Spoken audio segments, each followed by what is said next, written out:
नीलो, मैं दूध बेचने जा रहा हूँ, अपना ख्याल रखना।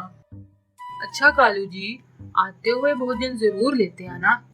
कालू कौवा साथ वाले जंगल से दूध लाकर पूरे जंगल में बेचा करता था।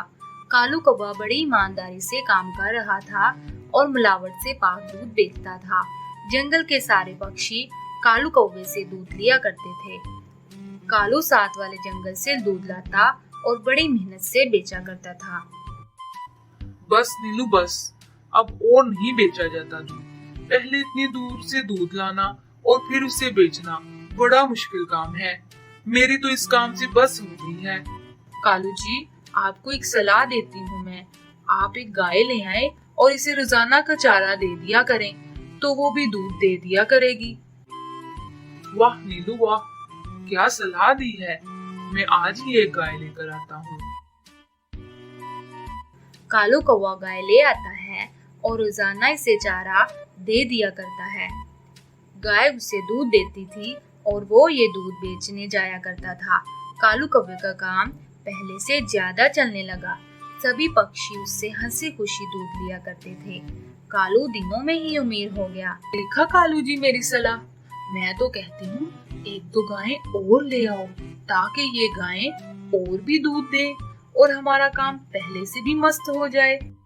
देखो नीलो, गाय तो मैं ले आऊंगा, लेकिन इतना सारा चारा कौन डालेगा इन्हें, और मुझे दूध देने भी जाना होता है। ऐसा करो, मेरे इस काम में तुम भी मेरा साथ दिया करो और गाय को भी चारा डाल दिया करो। कालू जी रहने दो, मुझसे नहीं डलता चारा वारा। तुम जानो तुम्हारा काम। तुम्हारी सलाह है कि तुम्हारी तरह मेरा रंग भी काला हो जाए। ना बाबा ना। कालू और नीलो के दरमियान ये बातचीत हो रही होती है कि ऊपर से सेठ चील आ जाती है, जो कि काफी अमीर होती है और उसका भी दूध का कारोबार होता है, जो कि बहुत ज्यादा फैला होता है। सेठ चील कालू और नीलो की बातें सुन लेता है। अरे क्यों लड़ रहे हो आपस में? क्या बात हो गई? तुम दोनों की प्यार कहानी तो पूरे जंगल में मशहूर है। सेठ चील, देखो, पहले तो मुझे सलाह दे रही थी कि गायें और ले आओ, दूध बढ़ेगा तो पैसे भी ज्यादा आएंगे, और जब मैंने कहा कि चारा तुम्हारा बाप डालेगा तो आगे से साफ इनकार कर दिया। तुम लोग आपस में क्यों लड़ते हो? अगर कहो तो मैं इसका उपाय बताता हूँ। तुम लोगों को गाय बढ़ाने की क्या जरूरत है? सीधा दूध में ही पानी डाल लिया करो। मेरी ही मिसाल ले लो, मैं तो इस तरह से ही अमीर हुआ था। सेठ चील ये कहकर चला गया। कालू कौवा तो पहले से ही बेईमान था और सेठ चील का मशवरा इसके दिल पर जा लगा और वो दूध में पानी मिलाने लगा, जिसके कारण उसका दूध तो बढ़ गया, लेकिन इसके ग्राहक अब इससे सख्त नाराज होते जा रहे थे। कालू तो दूध पहले तो बहुत अच्छा था, लेकिन अब पानी में दूध होता है। मेरा तो बच्चा पहले से ही कमजोर हो गया है।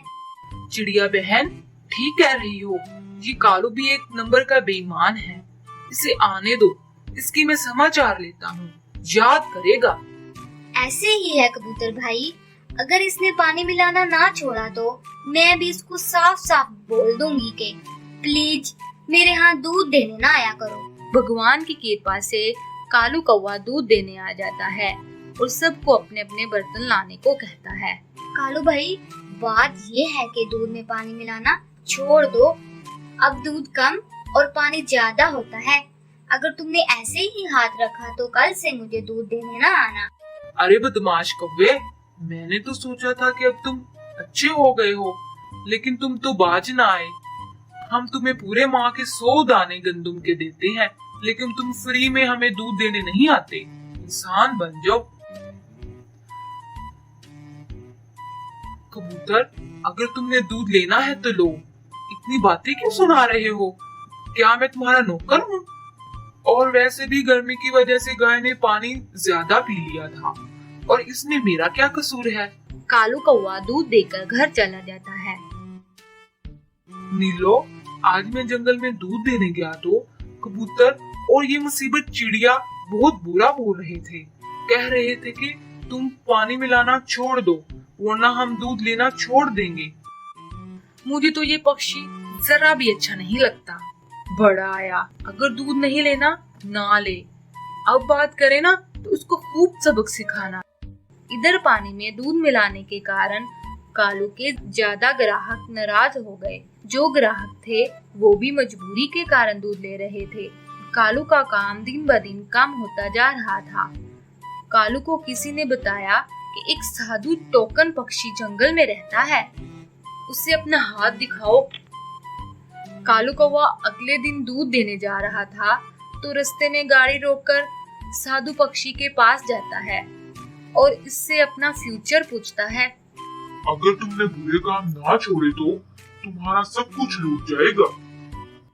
मुझे तो पक्षी बता रहे थे कि बड़ा पहुंचा हुआ साधु बाबा है, लेकिन ये तो किसी काम का नहीं। कालू अपना काम इस तरह से चला रहा था कि जंगल में बीमारी आ गई, लेकिन कालू की गाय में ये बीमारी शिद्दत अख्तियार कर गई, जिससे कालू की तमाम गायें मर गईं। मेरा क्या गुनाह था? अरे देखो, मेरी सारी गायें मर गई। तो आसमान से आवाज आई, ये तुम्हारे दूध में पानी डालने का रिजल्ट है जो कि तुमको मिल गया है, और दूध में पानी डालो। तो प्यारे दोस्तों, आज की इस कहानी से हमें क्या सबक मिला कि बदनीति से किया गया कोई काम भी कामयाब नहीं होता। कालू जी, हमेशा की तरह काम पर तो आप जाएंगे नहीं। कृपया करके टीटू कबूतर से दूध ले आओ, और कोई काम तो आप करेंगे नहीं। अच्छा ठीक है, वैसे कभी मुंह से मेरे लिए अच्छे शब्द भी निकाल लिया करो। हाँ, जैसे तुम तो मेरी तारीफें करते थकते नहीं हो।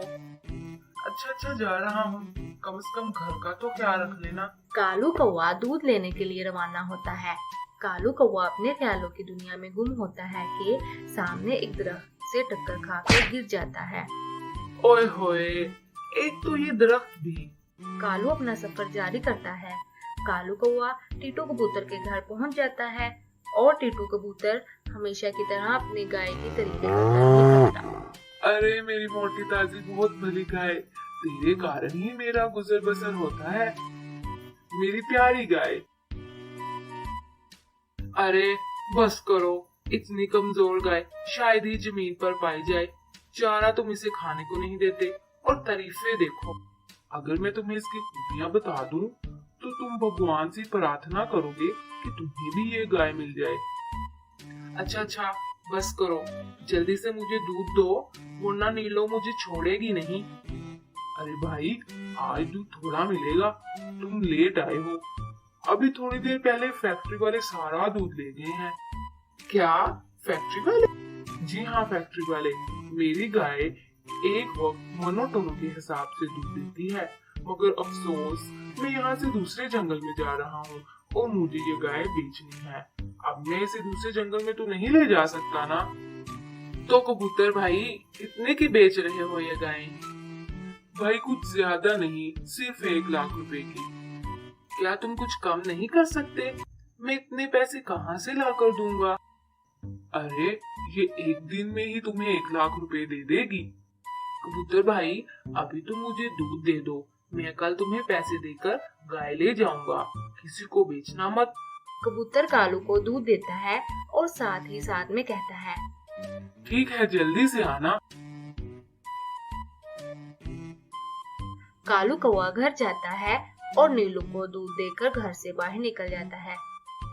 अरे इस कालू कौवे को क्या हुआ? बड़ी जल्दी में था। खैर ही हो। कालू कौवा चील सेठ के पास जाता है। अरे चील जी, मुझे 1 लाख रुपया उधार दे दे, मैं कल तक आपको वापस कर दूंगा। अरे तुम्हें कुछ खाने को मिलता नहीं और तुम मुझे कल तक 1 लाख रुपया दोगे? चील जी, सच में मैं कल आपको दे जाऊंगा। अगर ना देकर गया तो आप जो चाहे मेरे साथ कर सकती हैं।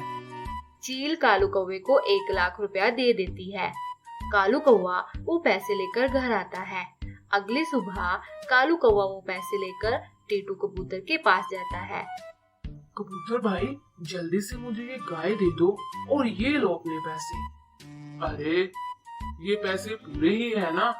जी कबूतर भाई, पूरे ही हैं। कालू कौवा वो गाय लेकर घर आता है। अरे ये गाय किसी की चुरा लाए हो? चोर कहीं के। नीलो बेगम, ये मैं कबूतर भाई से लेकर आया हूँ। ये गाय ऐसी वैसी गाय नहीं है। ये गाय दिन में मोनोटोनो के हिसाब से दूध देती है। तुम देखना, हम दिनों में अमीर हो जाएंगे। अरे, ये गाय दूध मोनोटोनो के हिसाब से देगी? मैं भी देखूंगी। इसमें तो हड्डियों के सिवा कुछ नजर नहीं आ रहा। कालू दूध धोना शुरू करता है और एक बार दूध के सिवा कुछ भी नहीं निकलता। कहाँ है तुम्हारा मोनोटोनो दूध? वो कबूतर तुम्हें उल्लू बनाकर भाग गया। मैं इसको चीर फाड़ कर इसका सारा दूध निकाल लेता हूँ। इसी तरह मैं एक ही पल में अमीर हो जाऊंगा। कालू कौवा इस गाय को चीर फाड़ देता है और इस गाय में से हड्डियों के सिवा कुछ भी नहीं निकलता। अभी ये मामला चल ही रहा होता है, ऊपर से चील सेठ भी आ जाती है। अरे, मेरे पैसे दो कालू कौवे। चील भाई, वो तो नहीं है मेरे पास। चील कौवे को पकड़कर अपने साथ उठाकर ले जाती है। तो दोस्तों, आज की इस कहानी से हमें ये सबक मिलता है कि सुनी सुनाई बातों पर ध्यान नहीं देना चाहिए ताकि हम मुश्किलों से बच जाएं।